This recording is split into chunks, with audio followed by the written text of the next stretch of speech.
Sega, one of the most iconic and well-known video game companies in the industry, responsible for some of the most revolutionary consoles ever, such as the Mega Drive, Master System and the Dreamcast. However, since Sega left the console industry in 2001, there has been one question which fans have been eager to know.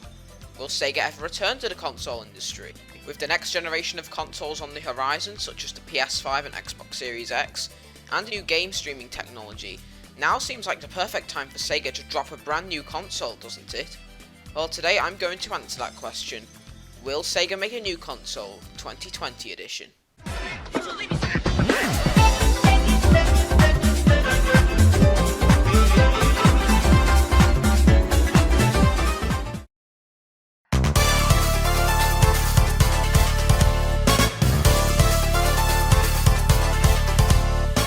Before we look into Sega's possible return to the console industry, we need to take a trip back in time to 1992, when the Sega CD was released. The Sega CD was a CD player add-on for the Sega Mega Drive, which allowed users to play games stored on CDs. However, the Sega CD failed for two main reasons. The first reason would be the fact that you had to already own a Sega Mega Drive or Genesis to use the Sega CD. This confused many consumers and turned many people away from the add-on. Therefore, Sega could not increase in market share due to this. The Sega CD could have possibly sold better if it was a separate console, not an add-on. The second reason would be the poor publicity the Sega CD received at launch. A game called Night Trap released for the Sega CD was quite violent, having scenes where criminals tried to kidnap teenage girls. This sparked the creation of video game ratings due to violence in the game. This again drove people away from the add-on.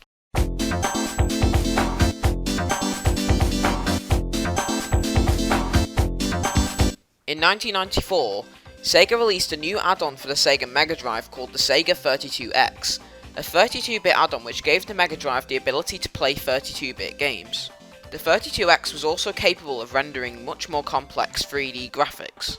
However, like the Sega CD, this add-on replicated the CD's issues, as it also didn't allow Sega to increase in market share. However, the 32X had one major flaw: the next generation of video game consoles. Developers did not see the 32X being able to compete with the next-gen consoles such as the Sega Saturn, PS1, and Nintendo 64. Therefore, there was a lack of third-party developers making games for the add-on, therefore making the add-on sell poorly.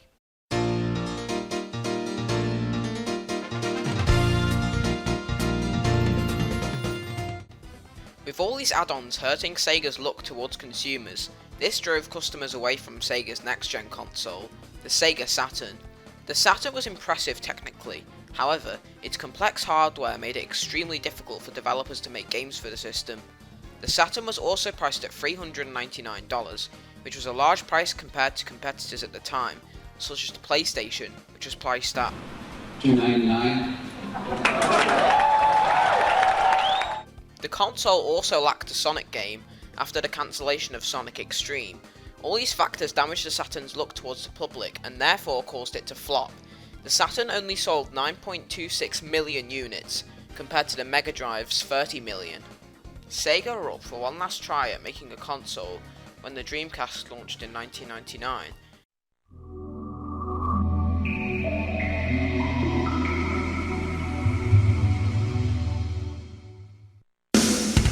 The Dreamcast had a promising launch, with titles such as Sonic Adventure and House of the Dead 2.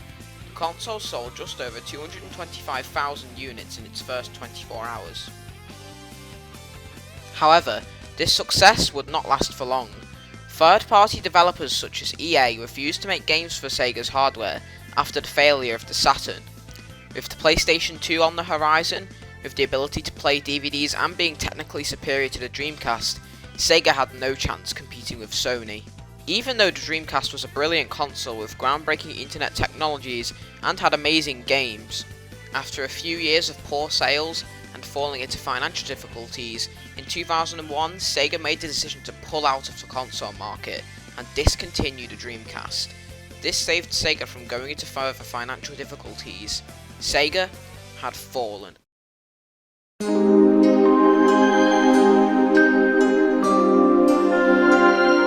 Years to come business-wise for Sega were not particularly good.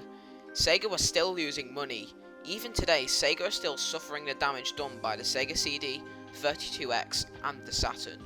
However, Sega became a third-party developer in 2001 and continued to develop games for other systems, even for Nintendo, their competitor back in the 90s.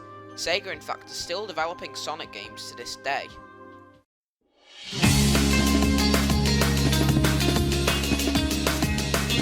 Now, after 19 years of being a third-party developer, we must ask the question, will Sega return to the console industry?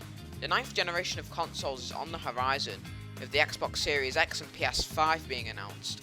Sega even released the Mega Drive Mini in 2019, which showed that they could still develop a console, even though it was a classic console. Game streaming and virtual reality are starting to become mainstream, with Stadia and the Oculus Quest. Sega have even been having success themselves, with Sonic Mania and the Yakuza series. New console concepts have also been pitched to Sega, such as the Spartan project. Even Atari are making a next-gen console with the Atari VCS. Now seems like the perfect time for Sega to leap back into the industry and announce a next-gen console. So, will Sega make a new console?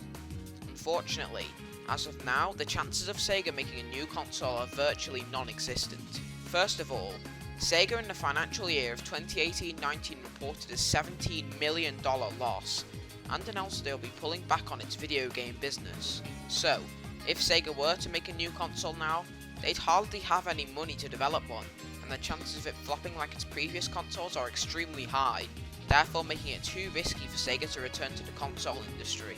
Now, this begs the question, will Sega ever return to the console industry? Unfortunately, if Sega were to return to the console industry, it would not be for years or even decades to come. To add insult to injury, Sega are even still somewhat struggling financially after the mistakes it made back in the 90s with the Saturn, 32X and the Sega CD. Inside Sega itself, nothing has been discussed or even been hinted at regarding a new console. Sega developing consoles is unfortunately just a distant memory. However, for those who have experienced Sega's consoles back in the 90s, unlike myself, Sega was remarked as a unique company with its cool attitude and games. Sega's console dominance will forever be cherished for decades to come. Thanks for watching this video. If you enjoyed it, make sure to leave a like and subscribe to the channel for more content like this. Make sure to share the video with friends and people you know. Comment your thoughts on Sega's possible return to the console industry. Twitter and Discord links are in the description. Anyway guys, thanks for watching and I'll see you all in the next one.